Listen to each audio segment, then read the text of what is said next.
Assalamualaikum warahmatullahi wabarakatuh.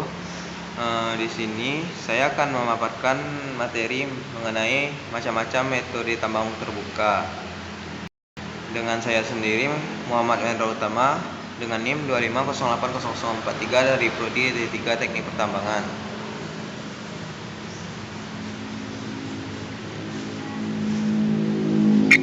Dan saya Nindya Menjadi dengan NIM 2508003 dari D3 Teknik Pertambangan. Pertama, ada materi mengenai open pit mining yang akan dibacakan oleh Nindi. Baik, open pit mining yaitu metode penambangan yang dilakukan dengan menggali batuan atau mineral dari suatu lubang bukaan yang besar ke arah bawah tanah, lapisan penutup atau bisa disebut dengan overburden, digali dan diangkut ke tempat pembuangan khusus di luar area penambangan. Di sini ada jenis materialnya seperti biji logam atau tembaga, emas, besi atau nikel, batu bara, dan batuan keras lainnya yang bentuk endapannya masif atau menjam ke dalam. Dan peralatannya ada berupa alat bor, blasting, ekskavator atau shovel raksasa, dan dump truck berkapasitas besar. Selanjutnya aspek geotekniknya sangat kritis. Kestabilan lereng tambang adalah tantangan utama karena galian bisa sangat dalam. Potensi longsoran harus dimonitor ketat dengan sensor radar atau prisma. Selanjutnya aspek drainase-nya memerlukan sistem dewatering yang kompleks karena dasar tambang akan menjadi titik kumpul air hujan dan air tanah, membutuhkan pompa berkapasitas tinggi untuk membuang air keluar area pit. Terakhir itu ada aspek lingkungannya. Pertama ada perubahan bentang alam dan degradasi lahan. Selanjutnya ada kualitas dan pengelolaan air.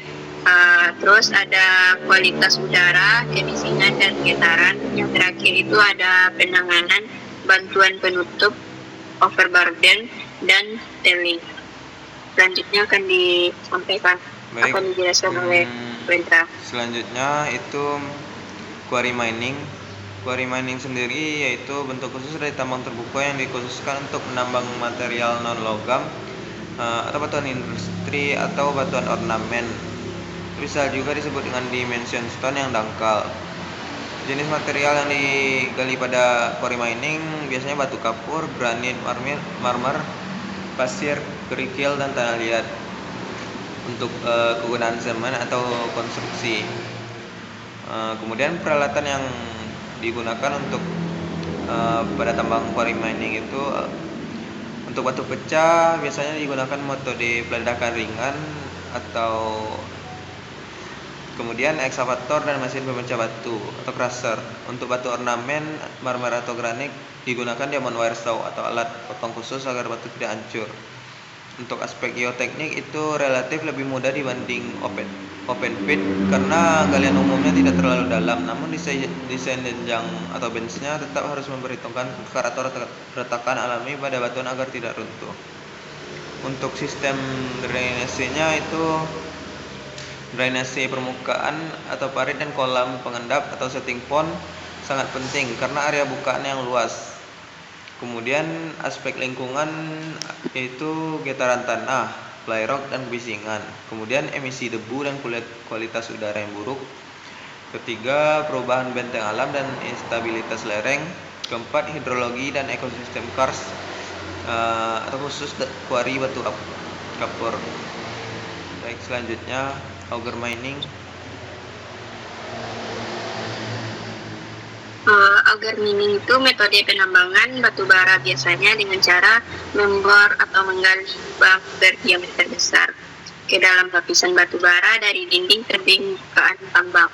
Biasanya dilakukan setelah penambangan strip mining mencapai batas keekonomiannya terlalu dalam untuk digali dari atas. Di sini jenis materialnya itu ada batu bara. Terus selanjutnya peralatan mesin auger atau high wall miner. Terus selanjutnya aspek geotekniknya itu kestabilan tebing sangat krusial agar batuan di atasnya tidak runtuh menimpa mesin. Selain itu, pilar-pilar penyangga batubara yang ditinggalkan di antara lubang bor harus dihitung dengan teliti agar tidak terjadi amblesan. Selanjutnya itu ada aspek dryness.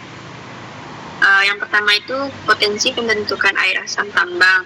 Selanjutnya peningkatan infiltrasi dan perubahan jalur air tanah. Selanjutnya itu ada dryness, lantai pit, dan genangan air. Terakhir, risiko terjadinya piping dan instabilitas lereng. Yang terakhir ada aspek lingkungan. Aspek lingkungan itu air asam tambang dari lubar bor.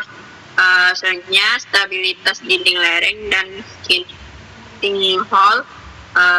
Terus ada gangguan terhadap sistem air tanah. Yang terakhir itu ada keuntungan lingkungan atau dibandingkan tambang terbuka. Selanjutnya akan dijelaskan Belen. Baik. Selanjutnya itu ada stripping mining. Stripping mining sendiri itu mengupas lapisan tanah atau batuan penutup overburden dalam bentuk jalur atau strip yang panjang untuk mengekspor mineral di bawahnya. Terdapat dua jenis dalam stripping mining ini. Yaitunya pertama ada area stripping untuk daerah yang datar dan contour stripping untuk daerah berbukit. Jenis material yang biasanya digali dalam stripping mining ini itu ada endapan batu bara datar dan dangkal, pasir atau biji fosfat. Kemudian peralatan yang biasanya digunakan untuk stripping mining itu ada dragline, yaitu alat gali raksasa, kemudian bucket well excavator, BBE, shovel, dan dozer.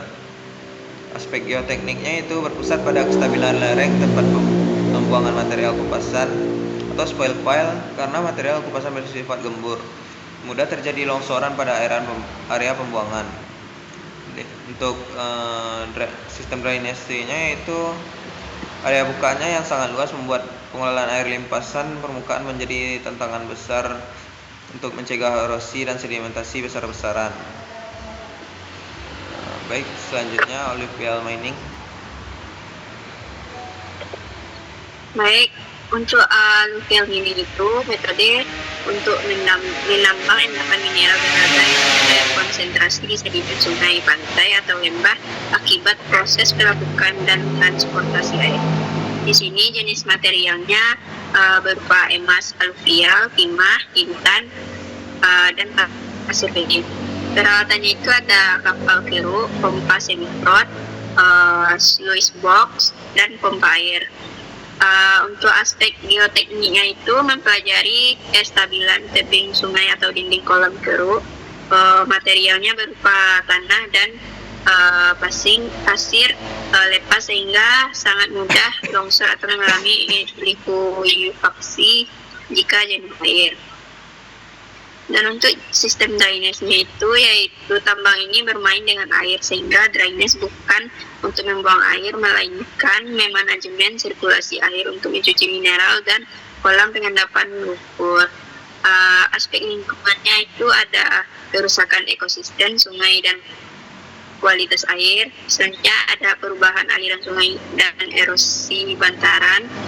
Selanjutnya itu ada pencemaran logam berat. Dan terakhir itu ada kerusakan vegetasi dan riparian dan kerentanan lahan. Dan selanjutnya itu akan dijelaskan oleh Mendra. Baik, open cast mining itu merupakan tambang yang sangat mirip dengan stripping mining. Cuman ciri utamanya material lapisan penutup atau overburden-nya tidak diangkut menggunakan truk ke lokasi pembuangan jauh, melainkan dibuang langsung ke lubang panel tambang yang batu baranya sudah diambil di sebelahnya, atau bisa disebut backfilling. Jenis material yang biasanya diambil yaitu ada batu bara, kadang juga biji besi atau lempung. Untuk peralatannya bisa Biasanya dipakai dragline atau shovel dozer kombinasi. Untuk aspek geoteknik itu secara aspek geoteknik hampir sama dengan stream mining, berfokus pada stabilan high wall atau dinding penggaliannya dan kesabaran low wall atau spoil timbunan tanah penutup. Untuk sistem drainasenya itu pertama pembentukan air asam tambang, yang kedua aliran air permukaan atau surface runoff dan sedimentasi. Ketiga, manajemen sump atau sumur penampung dinamis. Selanjutnya ada aspek lingkungannya, yaitu pertama perubahan topografi dan stabilitas pH. Kemudian gangguan profil tanah, dan terakhir emisi debu dan kebisingan alam berat.